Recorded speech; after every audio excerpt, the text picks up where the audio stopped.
শুধু মমতা বন্দ্যোপাধ্যায়কে পছন্দ নয় বলে, শুধু তৃণমূল কংগ্রেসকে পছন্দ নয় বলে একদল মানুষ, একদল রাজনৈতিক লোক ধীরে ধীরে কেমন বাংলা বিরোধী হয়ে যাচ্ছে বলুন তো।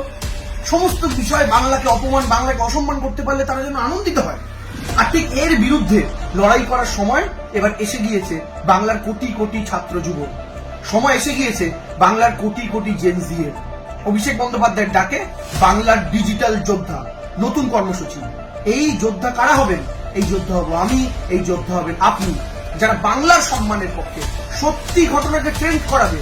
বিজেপির ভাড়াটে আইটি সেল যারা বাংলার সত্যি ঘটনাকে চেপে দিয়ে মিথ্যা ঘটনা, উত্তরপ্রদেশ, গুজরাট, বিহারের ঘটনাকে বাংলার বলে চালায়, যারা মিথ্যা সাম্প্রদায়িক উস্কানি দিয়ে বাংলার চিরাচরিত ঐতিহ্যকে নষ্ট করার চেষ্টা করে, যারা বাংলার চিরাচরিত সংস্কৃতি ঐতিহ্যের ওপর বহিরাগত সংস্কৃতি চাপিয়ে দিতে চায়, এবং যারা কথায় কথায় বাংলাকে অপদস্থ, বাংলাকে অসম্মান এবং বাংলাকে বঞ্চিত করে, সেই সমস্ত শক্তির বিরুদ্ধে এবার ডিজিটালি লড়তে হবে আমাকে, আপনাকে।